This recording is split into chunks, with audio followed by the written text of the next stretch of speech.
All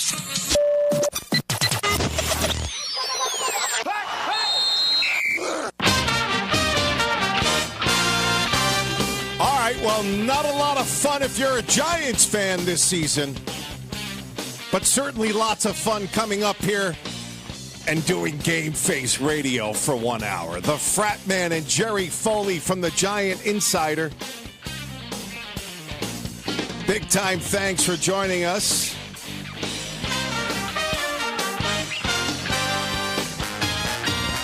This is New York Giants Radio for 1 hour.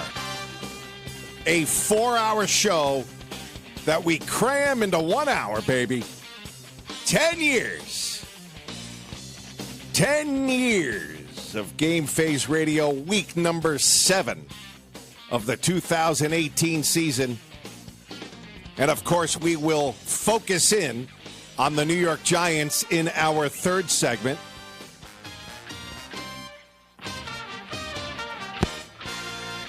We're going to do in-your-face matchups in our final segment. And, of course, segment number 2, our next segment, will focus in on the boneheads in the NFL media. And, boy, oh, boy, there are lots of them. Jerry Foley from the Giant Insider. Good morning, bud. What's going on this morning? Feels like fall now, finally, buddy, in the Northeast. Nice and cold. Yeah, huh? And football from 9:30 till, I don't know, 11:30 tonight? Pretty awesome. So that's what, 14 hours? Give or take, yeah. I always stunk at math, so I'm just guesstimating here. 14 hours of wives shaking their heads at husbands, and rightfully so, because if you sit in front of the TV for 14 hours, you're a loser, and I'll be doing it, so... I'll take 12 hours, 14 hours of the NFL any day of the week. I just wish things were better for us Giants fans. That's the thing. You're going to be watching Dallas and Washington, and you say, who the hell do I root for? Probably Washington, but still. And then you got to watch the Eagles in Carolina. Eagles will probably win. So you're going to be depressed by the end of that 14 hours. And you got to watch your team struggle on Monday Night Football in Atlanta. So... Well, we got a game in a half an hour. I love it when the NFL has games in London and we're able to watch live football at 9:30 in the morning here on the East Coast. The Tennessee Titans and the L.A. Chargers will be duking it out. Boy, the Chargers really look like they're picking up where they left off last year. This is a surprising, competitive football team. It is. And, I mean, Melvin Gordon, my God, I think I got a little injury issue today, but he's one of the one of the surprises this year. He's one of the best running backs in football that really no one knows who he is. The only reason I know who he is is because he's on my fantasy team. And it seems like he scores 3 touchdowns a week. Yeah, no, he's the whole team's looking really good. Very well coached. I had my doubts about Anthony Lynn when they hired him because I'm thinking, wow, he doesn't really have any type of coordinator experience. Right. But he has been doing a heck of a job since he took over that football team, especially with the move from San Diego and all the crap that's been going on there. Yeah, he has. Yep. I think he's done a heck of a job. He really has. Yeah, they're better than I thought they were going to be. So no doubt. So, speaking of Monday Night Football, of course, the Giants will be in Atlanta on Monday night. You and I will dig deep into that game and this football team. There is no shortage of things to discuss when it comes to the New York Giants right now. That's for darn sure. I sat down and actually did something I haven't done in a long time, Jerry. Monday Night Football, I actually kept myself in front of the TV to watch the halftime show. And you're asking, why? And my answer is, because they had one of my favorite bands from the 90s on, and I had no idea. I mean, they announced it with 2 or 3 minutes left in the second quarter. One of my favorite bands from the 90s was going to be jamming out during halftime. I didn't even think they were still together. I'm talking about Garbage. Do you remember them? Yes, I do. I loved that band. They had a great album that they released in 97 called Garbage 2.0, and I'm telling you what, it was one of the best records that came out in the 1990s.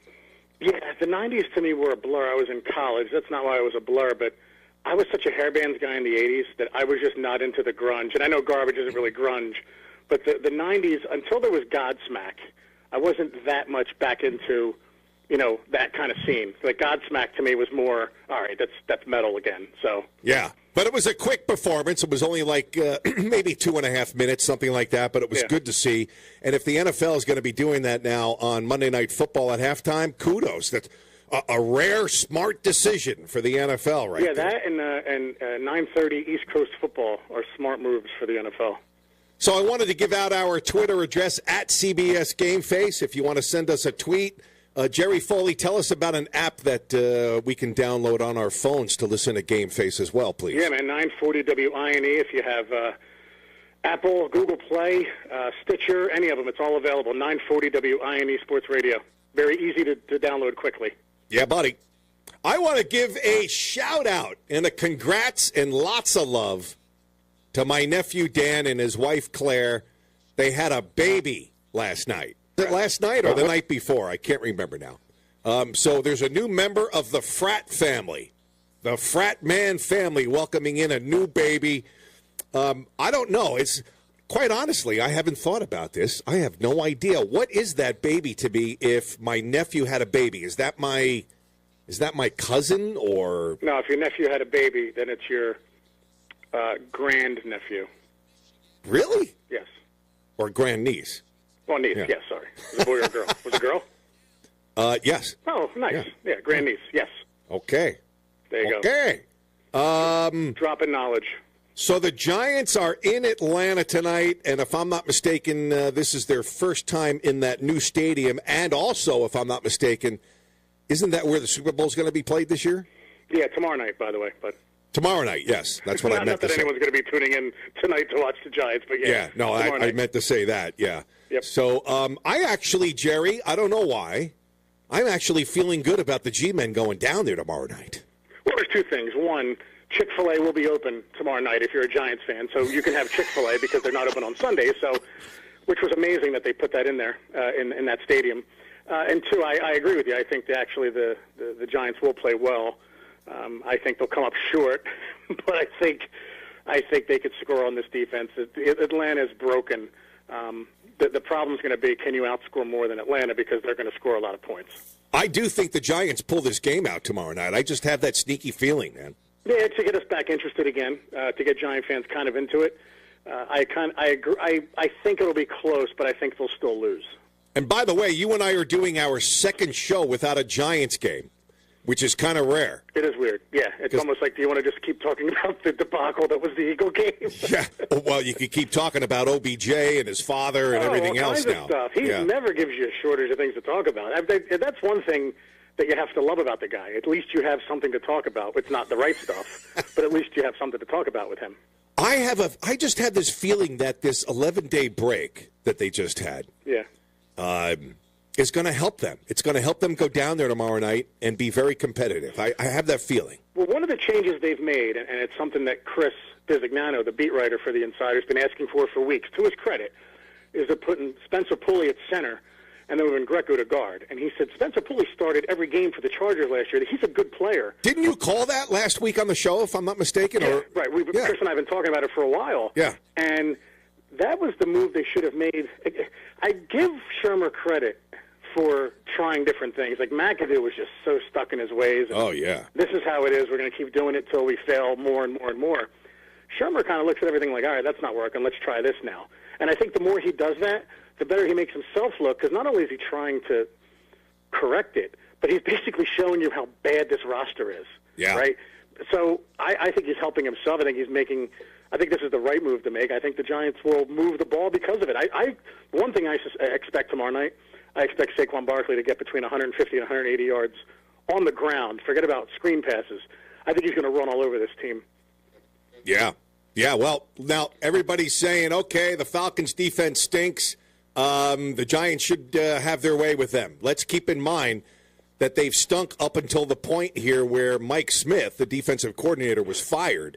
Yeah. So now you might be seeing a little bit different of a defense now that he's not the coordinator. They're decimated up front, though. One of their linebackers, Jones, is out. Oh, yeah, they lost 6 starters on that defense already this year. And their secondary stinks.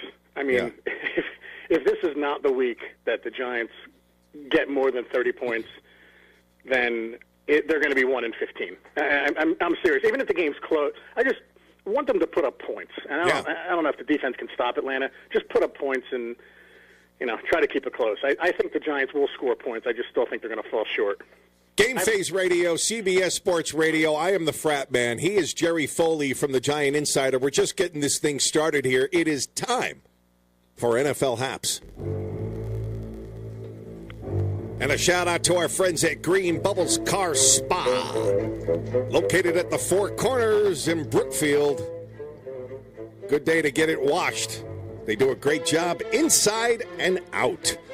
NFL Haps, the first thing on the docket for today with 9 days left in the trading deadline, or before the trading deadline. The Jacksonville Jaguars made a smart move, Jerry, in light of Fournette not being at 100% at all so far this year. They made a trade with the Browns for running back Carlos Hyde. That's a great move for them. It is. That can galvanize that offense. I love that move. You dream of your GM making moves like that. Yeah, exactly. I'm surprised there's not more trades in the NFL before the trading deadline. Yeah, people bring it up, but they say, well, it's not baseball or basketball or hockey. Well, why not? Why can't there be more trades? Exactly. So, fantasy football owners and operators, Jerry Foley alluded to this earlier in the show. Running back Melvin Gordon, L.A. Chargers. He's a scratch for today. You don't want to be playing him. Steve, not that I'm not paying attention to this show because I'm on it, but I literally just made that change after I said the words Melvin Gordon. I went to my phone and said, okay, change that lineup. Yeah, I wonder if anybody has Jets or former Jets receiver Terrell Pryor on their fantasy football team because he is unemployed as of today. Crazy. I thought he'd work out with them. I thought he was a good target for drama. He's another guy. He must be a head case. He bounces around everywhere. Man. Yeah, what the heck, man? Why can't this guy stick anywhere? He's such a talented player, too. You figure he might stick around, but nope. That's interesting. Yeah. It is GameFaceRadio, CBS Sports Radio, 940 WINE here in New York and Connecticut on Classic AM. And all across the globe on 940sportsradio.com. Speaking of garbage, it's a great song from the band Garbage here on GameFaceRadio. We'll be back to talk about the Boneheads in the... When was the last time you stepped onto an NFL field during a game? Ready? We haven't either. But we like to pretend we did. I'm not a crook. All right, talk about quick breaks, man. It's GameFaceRadio, CBS Sports Radio, 940 WINE. I am the Frattman. In our 10th season of doing GameFaceRadio, but it's never sounded better than it does now with our co-host, Jerry Foley from the Giant Insider magazine. We're going to be talking about the G-Men extensively in the next segment as New York Giants radio continues here, so don't go anywhere. Jerry Foley, the Fox pregame, you and I were blowing that thing up last week because it's just I don't think they don't have it yet, man. They don't have it. No, it's not. Like I said, the pregame show was something you used to look forward to. Now I avoid them like the plague. Yeah. I'd rather watch a political show Sunday morning than the pregame shows. I think they're terrible. It's just shouting over each other. There's no analysis. It sucks. And now they got Michael Vick on. Yeah, I mean... Whatever. I care one way or the other about him. It's like, just because you add former players doesn't make it more watchable. Well, it's the sports media's way of paying retribution for all the horrible things poor Michael Vick had to go through. Yeah. You know, as an owner of two dogs, I'm sure the dogs went through a lot worse. That's exactly right, Jerry. What kind of dogs do you have?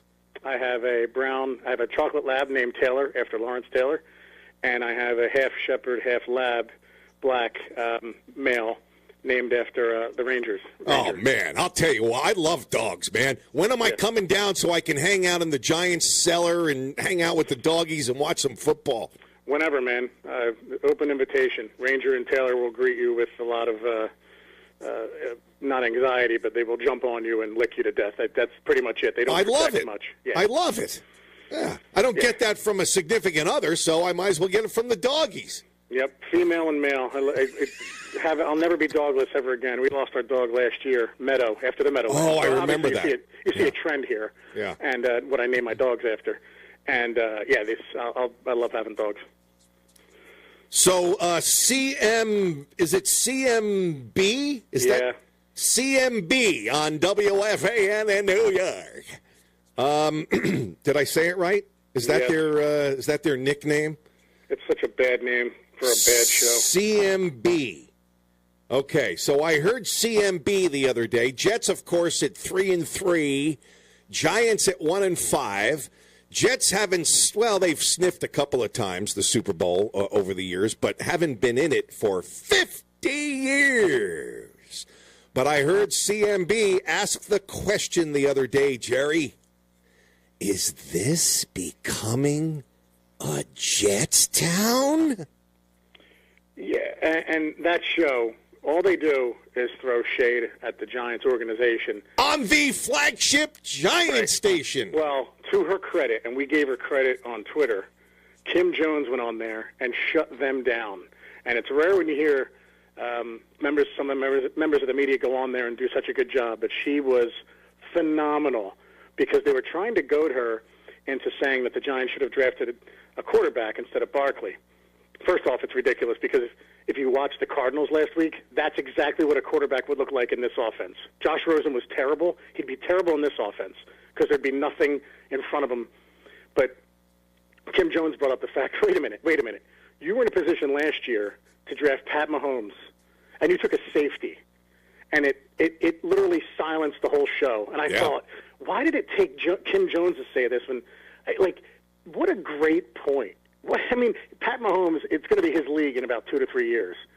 And the Jets took a safety who's a good player, but I was so impressed by it. And she came back at them like I've never heard anybody in the media go back at them. I thought it was awesome.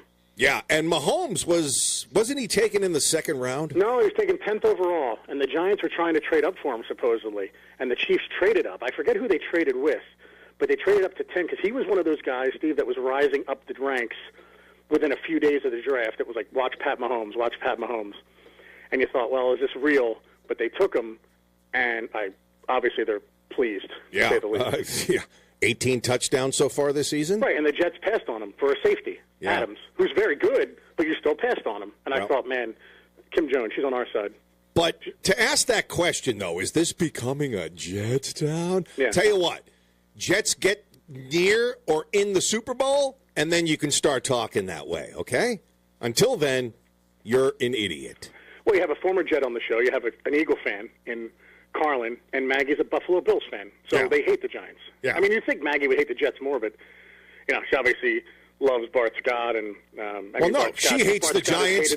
Bart Scott has hated the Giants. The Victor Cruz game, the 99-yard game, basically shut down the Rex Ryan era and Bart Scott's career all in one swoop. So. Yeah, that's right. She probably hates the Giants because, of course, 20-19. So.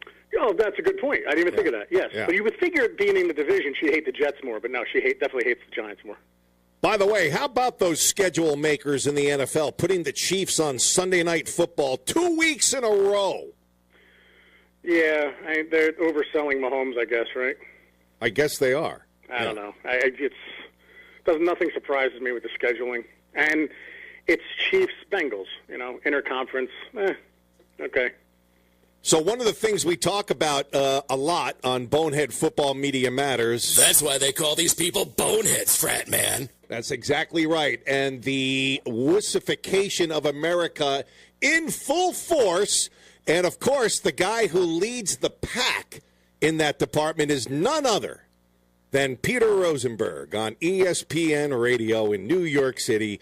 This guy is so clueless and the biggest wuss bag I know of in the sports media.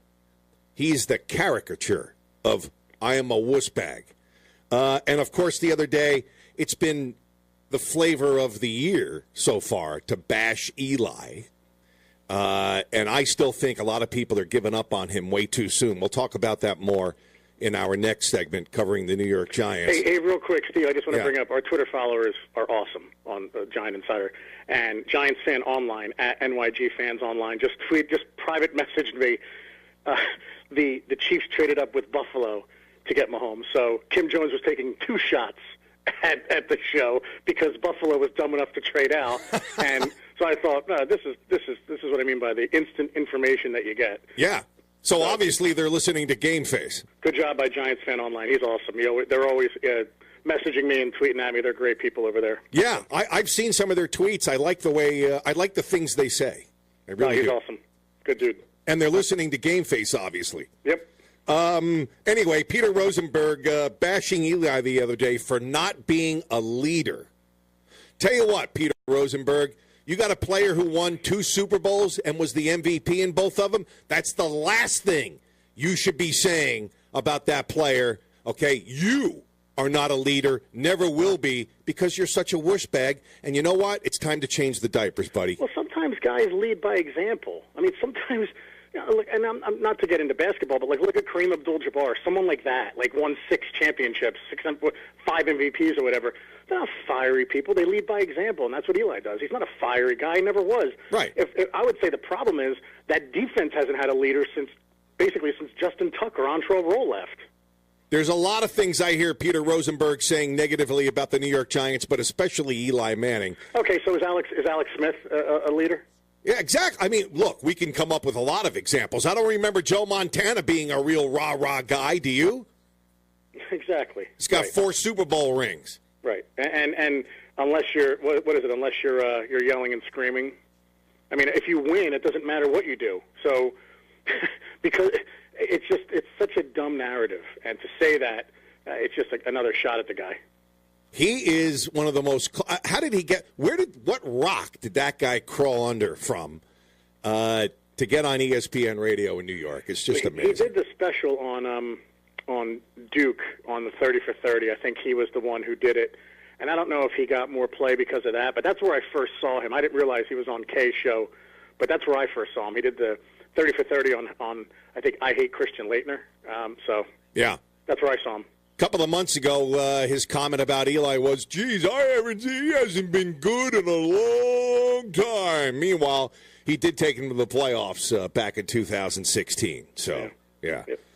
This is GameFaceRadio, CBS Sports Radio, 940 WINE on Classic AM, all across the globe on 940sportsradio.com. Big time thank you for listening to the show. Our Facebook page is facebook.com/GameFaceRadio. Our co-host is none other than Jerry Foley from the Giant Insider.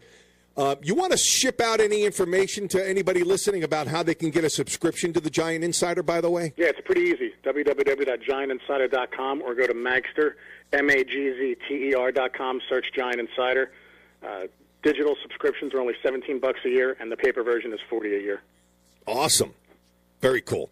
And the digital one updates quickly, so that's the one a lot of people go for. Yahoo Sports. They always seem to be behind the 8 ball over there at Yahoo Sports. There was a headline on Yahoo Sports the other day. Here's the headline, Jerry. Yep. The Chargers' move to L.A. is looking like a bad idea. I'm thinking, where have you been? We knew that 2 years ago. Yeah, good call. But then again, let's talk about the move from San Diego. I mean, San Diego, it was 50-50 at best for that's where every opposing fan wanted to go to watch a game. And then when the Raiders came to town, it was like 70-30 Raiders. So they moved from San Diego to L.A. I mean, that's a stupid move. I'll tell you, man. It's not like San Diego was much better. That's right. I mean, you don't have passionate football fans living in the place where most people in the country want to live. They have their mind on everything else but football. I'll tell you, though, it's pretty funny, man, when I see a sports outlet come up with something like that and they're about 2 years behind the train. Yeah. It's hilarious, man. Oh, yeah. All right, so we're getting close to wrapping up Bonehead Football Media Matters here. We're going to cover the New York Giants extensively in the next segment. We got a football game going on, by the way. I don't have a TV here in the studio, Jerry. The NFL's website, for whatever reason, used to show you the score across the top of their index page. They're not doing that anymore. Yeah. For whatever stupid reason, they changed that website around on a regular basis. So I can't see what's going on with that game. Do you happen to have it on by any chance? No, they're taking the field now. They are? Because the game's 9:30. Okay. So last week on the Fox pregame on Sunday before the Dallas-Jacksonville game, There was a roundtable discussion. Now, this was before they beat up on the Jaguars, which was a big surprise to me, by the way. The fact that they even beat the Jaguars and then beat them as bad as they did. Yeah. Pretty astonishing. Yep. Before that game, the typical roundtable discussion, 5 or 6 of the idiots on the pregame show sitting around, what's wrong with the Cowboys? As if they've been great recently, you know? Yeah. As if they've taken a dive here recently and they needed to analyze what's wrong with them. They've been 8-8 for 23 freaking years. Yeah, and at least for Giant fans, we know that the end is near with Eli. They're going to move on next year with a new quarterback, likely, whether it's Lauletta or probably a draft pick. I think 90% it's going to be a draft pick. But Dallas doesn't realize that they have to move on from Dak. And it's going to take a couple more years of them being 8-8 before it happens. And I'm just glad that they're going to be in kind of NFL purgatory while the Giants are making the right move. Oh, whoa. Wait a second here now. After they beat the Jaguars, what was it, 40-7? 40-9 or something. Yeah, okay. So all you're hearing from everybody in the sports media now is, they're on their way, Jer. Yeah. They're on their way to the big one. So they lose today to Washington. I actually heard somebody on the NFL Network say that victory for the Cowboys over the Jaguars was a statement game. Yeah, it's more of an anomaly. The thing I took from that game is Jalen Ramsey's post-game press conference at his locker was laughable. I don't know if you saw it or not, but he just answered, I don't know, to 10 straight questions. I thought it was hilarious. And it's just typical of today's athlete who talks a lot, and then when they get punched in the mouth, they kind of act like babies. It was a statement game. Yeah, well. Now they're going on a deep run, just like they did last year, just like they did the year before, just like they did the year before that. I've been doing Bonehead Football Media Matters on this show for almost 10 freaking years, and every single year I'm hearing, they're going on a deep run. Oh, it's so old at this point. It really is, man. All right. That's Bonehead Football Media Matters on GameFaceRadio. This is Los Lobos, baby. Kicking out the jams. Back in a moment.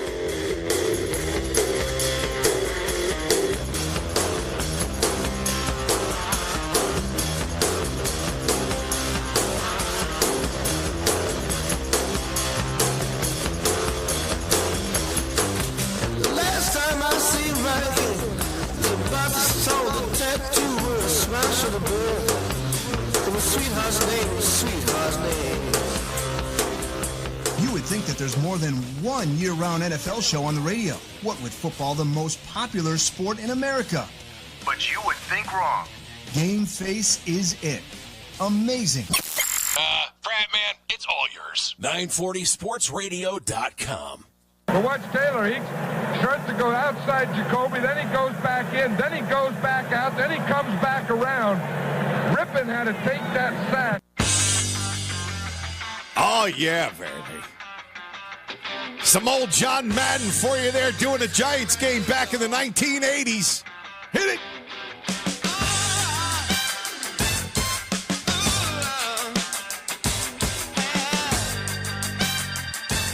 We're running commercial-free this morning on this radio show. And playing the jams, of course, Lenny Kravitz. I am the Frattman. He is Jerry Foley. This is Game Face Radio, Sunday mornings, 9 o'clock Eastern. This show is year-round. We're up here talking the NFL for 1 hour straight. Sunday mornings, 9 o'clock Eastern. Big-time thanks for joining us. Let's talk about the G-Men, Jerry Foley. They are in Atlanta, who is 2-4. Yeah. In Atlanta tomorrow night for Monday Night Football. Giants 1-5. They had 11 days off. The Falcons recently firing their defensive coordinator, Mike Smith, who actually almost became the head coach of the New York Giants. Yeah. Wow. So, obviously, you're feeling the Giants are going to go down there and put on a show for us to some extent, but they're going to come up short. I actually have a hunch the Giants are going to win this game. Yeah, a lot of people do, and I can't be fooled by them. Again, they're Lucy, I'm Charlie Brown. They pull the ball out from me every time I try to freaking kick it. So I can't choose them. I can't pick them to win. I think it'll be a close game. I think the Giants will probably take the lead, something like they did in Carolina, and then the defense will blow it because the defense can't stop anybody. So I can't get too excited about it. I think the offense will look good, but in the end, the defense, as it has so often lately, will let them down. Yeah, and let's talk about that defense here a little bit. First off, we know that OV was injured. He had the high ankle sprain. He came back for the Philadelphia game. Looked pretty decent. He looked good. Yeah, but now I hear he's got a rib injury, but he is going to play. Can you give us any reports on the extent of that injury? Or? No. I mean, it was something that kind of came out of nowhere, but he is going to try and play. And if anything, it just shows you that they shouldn't have let go of Romeo Okwara, who is having a pretty good year with the Lions, and chose Kareem Martin instead.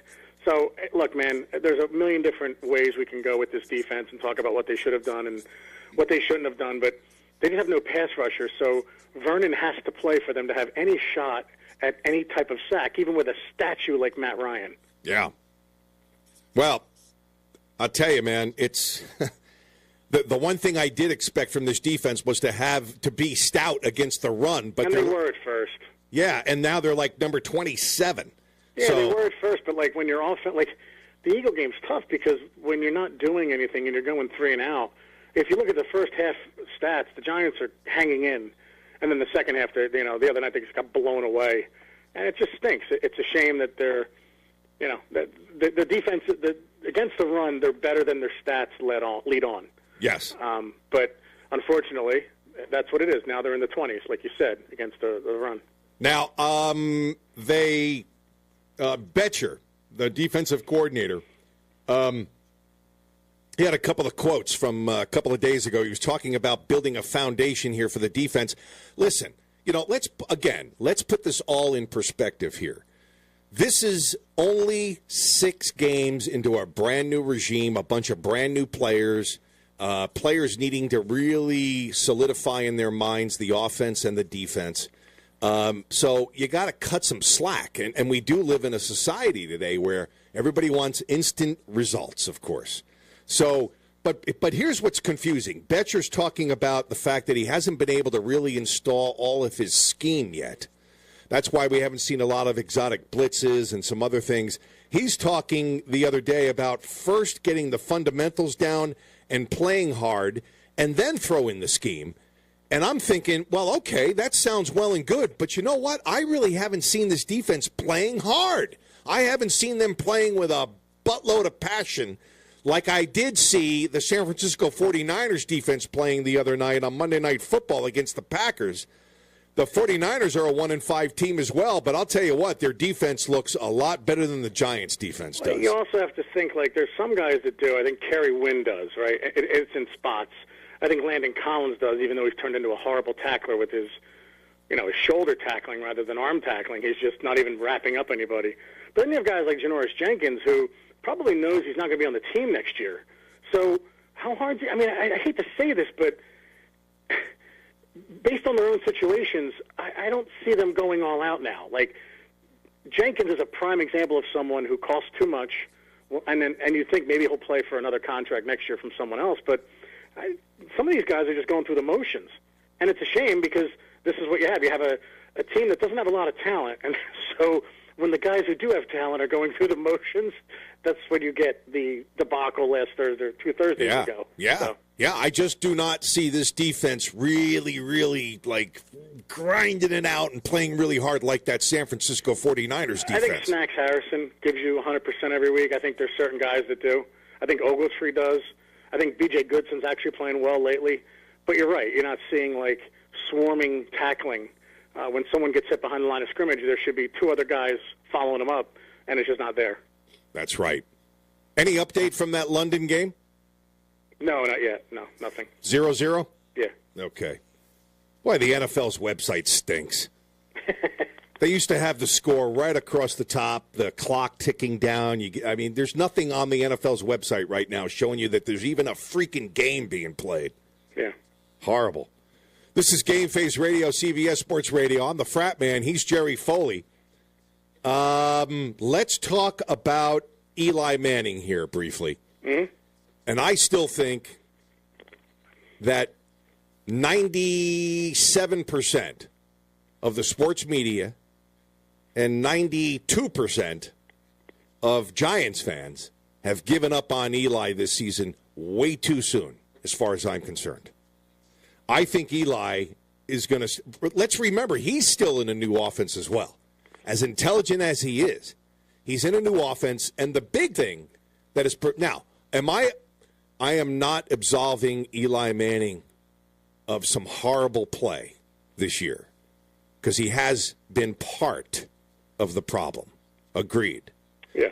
But it's way too early to be casting this guy aside. And I'll tell you what, I find it quite ironic that last year, I always seem to be in the minority. I think I disagree with everybody 98% of the time. Yeah. Last year, when Eli got benched, everybody was screaming and hollering and crying, and I'm thinking, this is good that he got benched. Who cares about his streak? Nobody's probably going to catch that streak anyway. He's not going to be able to catch the guy in front of him. He's in second place. So whether you add a couple of more games to that streak really means nothing, okay? I was concerned about him potentially getting hurt in meaningless games. I was happy that he got benched. But fans were up in arms, screaming, putting billboards up, telling the Giants they should be ashamed of themselves. And now here it is just 6 games into the new season, and everybody wants him gone. Well, a couple of things. I think, one, that outcry would not have been as great if it was Davis Webb, but it was Geno Smith. And when Ben McAdoo said Geno Smith gives us a better chance to win, and McAdoo was so bad at communication. Yeah. That's what Giant fans heard, and that's why billboards went up in defense of Eli Manning. But I think if he said, look, guys, if he could speak to the media and speak to the public like a human being and said, hey, we're not going anywhere. We have to see if Davis Webb is the future. I think Giant fans would have said, yeah, that's fine. I agree with that. But he chose Geno Smith. But the other thing is, this year no one cares because Ben McAdoo was able to be the bad guy and stop the streak. And now Giant fans see a guy, Eli Manning, who I think somebody wrote in our newspaper, Kevin Gleason, that he feels the rush when he breaks the huddle. And I think that's the problem with Manning now. I just think he's shell-shocked. I think, and rightly so, he's been beat up for 5 to 6 years. Yeah. I just think he's a completely different player than he was. He's a young 37 in that he doesn't look like an older player. He's pretty fit, but I just think it's mental now, and he's checking down way too soon. I just think he's getting beat up, and that's why fans are saying, you know what, they got to move on next year. And you're going to see Kyle Lauletta play this year. There's no doubt in my mind. I just don't know what week it's going to be. You know who he reminds me of? Who? Sims, when he drops back into the pocket. Yeah. Yeah, a little bit. He's much more mobile, which is a good thing. And that's what the Giants need. I'm not saying you need a running quarterback, but you need mobility within the pocket because Manning right now is a statue, and that's the problem with Eli. No doubt. Now, you go to the other end of the spectrum, and you have all this OBJ hoopla going on, and it continues. Yep, it's never going to stop. It's never going to stop. So what are the Giants? What do they do then in the offseason? Do they ship him somewhere else? If you trade him, you take like a $16 million cap hit. Well, I thought you said last week on the show that only applied to the rest of this season. Well, until next year starts. I don't know what the hit is next year. I thought it was less. Okay. So I'm saying this whole calendar year, from when he was signed into March, it's like a $16 million hit or something. I looked it up on Sport Track, and again, there may be other ways to get around this, but how can you win with this guy? And this is where I disagree with a lot of guys in the media who kind of defend him. You know, there's guys who cover the Giants that defend him. He's a ridiculous talent, but now his dad is posting Instagram photos of John Mara throwing a chair. Like, wait a minute. I mean, just when the other stuff seems to stop, something new comes along. And it's not OBJ's fault that his dad did it, but it's just what you get with OBJ. Yeah. And then you get him saying, I don't really like to drink water. I don't care. I mean, my God. We ask him all these questions now, and he's just such, I don't care what anybody says, he's a distraction. You have a 21-year-old kid who's doing everything right, and then you have OBJ, who it seems like he's just, I don't know, man. He's more trouble than he's worth. But, hey, the Giants made their bed. Now they got to sleep in it. $95 million, $65 guaranteed. Oh, boy. So unless you trade him for like a first-round pick or whatever, first and a player or second and a third. I don't know what the right ransom would be for him, but you got to deal with it now. Well, here's a good one. What do you think of the Giants making a trade with the Saints in the offseason, shipping OBJ over there to New Orleans, and then in return, the Giants get Bridgewater and a second-rounder? I want to make sure his knee is better. I don't hate it. I would like that. I like Teddy Bridgewater coming out of college. Yeah. I would just want to make sure that his knee is somewhat sound, and because that was a horrific injury where he almost lost his leg. Yeah. But if you can get Bridgewater in a second, if you're asking me would I do it, yes. Yeah. Because you're able to unload that salary as well, hopefully. Well, I think you still take dead money, though. The salary cap's weird, man. I'm not good at it. No, I hear you, but as long as that dead money isn't $16 million, right, then it might be something to look at. And you got to look at this year. Like JPP was $15 million, but then it comes off the books next year. So everyone's saying, "Oh, JPP's having a great year." Yeah. Well, yeah, but then we get $15 more million next year. So something that's so indicative of this new America that we live in. Beckham's quote the other day was, "Listen, the sideshow's going to go away when the losing stops." Whoa. Wait a second. I thought it was the other way around. I thought that you fix your issues, get rid of the sideshow stuff, and then that's when the winning starts. Well, He's got it backwards. For years in the Giant locker room, Wellington Mara had a sign up that said, basically, the gist of it is life is 90% what happens to you. Life is 10% what happens to you and 90% how you react to it. Yeah, buddy. And OBJ is like living proof of only acting normal when times are good. I mean, you show who you are when things are bad. And the I don't even care about the stuff on the sidelines as much, but when you compound it with interviews with Josina Anderson, Instagram posts from his father, like this is why people have a problem with the sideline antics, because now everyone says, "Oh, what about Tom Brady? Tom Brady goes nuts on the sidelines." Yes, he's also not in New England giving interviews to people saying, "I like LA better. You know, I'm not really a big fan of Boston."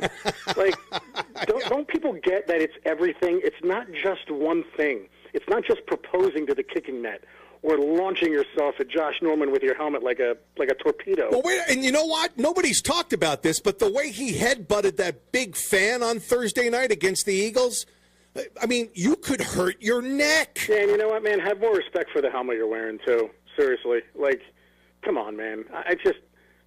It's maddening. He's maddening to me, and what I don't understand is the media that sticks up for him. It's astounding how they run to his defense. There are certain people in the media where he can say anything he wants, yeah, and they will misconstrue it to being a positive. Well, that's a big part of the reason why you and I do Bonehead Football Media Matters every Sunday morning. Yeah. So anyway, I'm just tired of it, quite frankly. Yeah, I've had enough. And you want him to do well. Like, it's not like we sit here and root against him. No, I want him to kick butt and keep his mouth shut. That's where everyone says, "Oh, you hate him." No. I want him to just act a little more normal. Yeah. He can do the dancing when he scores. I don't care. Terry Bruschi brought up a good point the other day on ESPN Radio. He said that the way OBJ is currently constituted, this is a guy who's going to go to Pro Bowls. He's going to get pay raises. He's going to get great statistics, but you're not going to win the big dance with him. Yeah, I don't even know. And that's the thing. Like, does he realize that if they won a championship, you can... Perfect example. Plaxico Burress shot himself in the leg. And I'm still ruined pissed off at him. Still pissed. Ruined it. But Giant fans look at the fact that he caught the winning touchdown in 2007 for the most part. Yeah. So it's not always people remember the last thing you do. They remember the greatest thing you did a lot of times. Yeah. And if he can just kind of, I hate saying shut up and play, but if he could just cut down on the stupidity, the sideline, or as Parcells used to say, the peripheral issues, and just play and do well, Giant fans won't care about anything else. That's right. He'll be able to help them win a Super Bowl, and then he'll be able to do so many more things that he can't do now. So, all right, tomorrow night in Atlanta, Monday Night Football. I'm interested, Jerry Foley, in watching the referees tomorrow night, because it seems like the New York Giants, and I'm not just saying this because I'm a fan. I watch a lot of games that are not Giants games. Mm-hmm. To me, it looks like the last 2 years, and this year included so far, Yeah. the referees got it out for this football team, man. So I'm interested in seeing how the referees are tomorrow night against the New York Giants. Because if the Giants have to beat the Falcons and the refs, then they're going to come home 1-6. Yeah, well, that's what happened in Carolina. They had to beat the refs and the Panthers. Yes, sir. The same thing will happen. Yeah, I don't know what it is, man. I don't know if the refs have a vendetta against the Maras and the Tishes. I have no idea. It just seems like the Giants do get the short end of the stick. It's almost like the Raiders used to be, where it seemed like the NFL was against the Raiders and the Raiders never got calls. Now it seems to be the Giants. It's weird. All right, I'm going to take a couple of things. We got about 2 minutes left in this segment. I'm going to take a couple of things here from a Paul Schwartz article in the New York Post the other day. May the Schwartz be with you. Some good points. I have nothing negative to say about Paul Schwartz this morning. How about that one for you? Surprising. Nice. Anyway, let's see here. A couple of interesting points. Giants are 24th in scoring defense. They are 31st in sacks per pass play. This goes back to what we were talking about with Betcher's defense here recently. Yeah. Let's see. 27th in the league against the run. 32nd, dead last, in punt return average. 27th in points scored per game. Wow. Yeah. So that equals 1 in 5. Yeah, it does. It equals 4 and 19 over your last 23.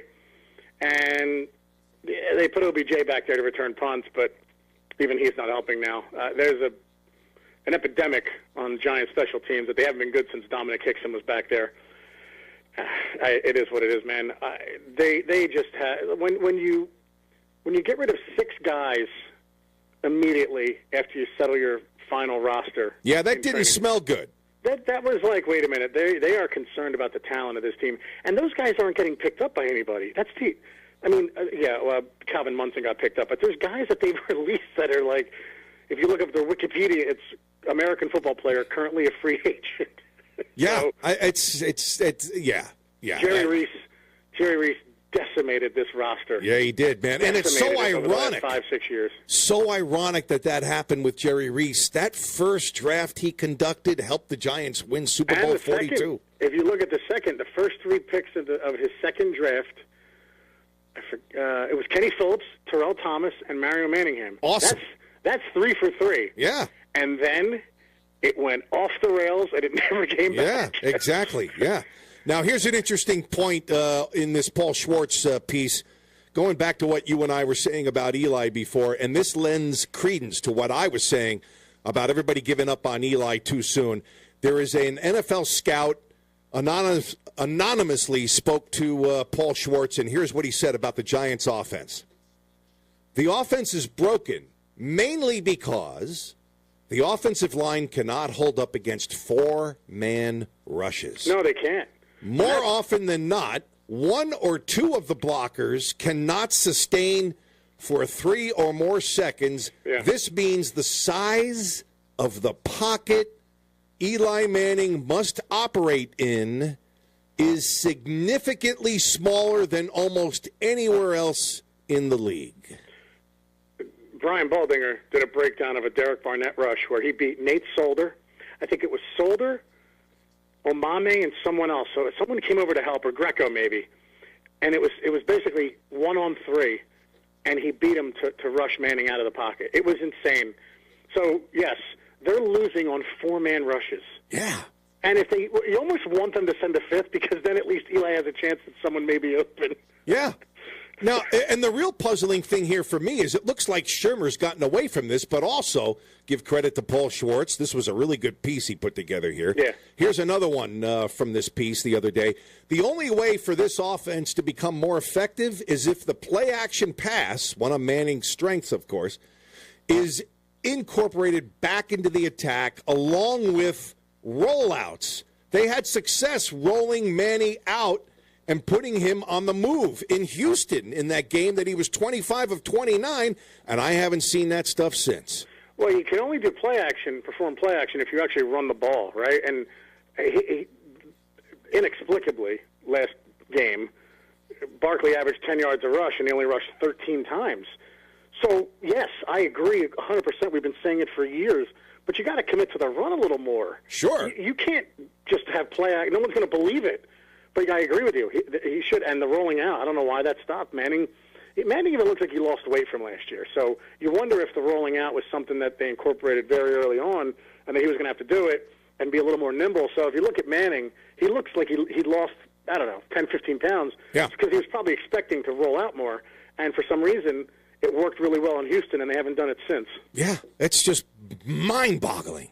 It is. It doesn't make any sense. It's an easy fix for Manning, and he's pretty good at it. But I don't know. I don't know, man. Jerry Foley from the Giant Insider, our co-host on GameFaceRadio.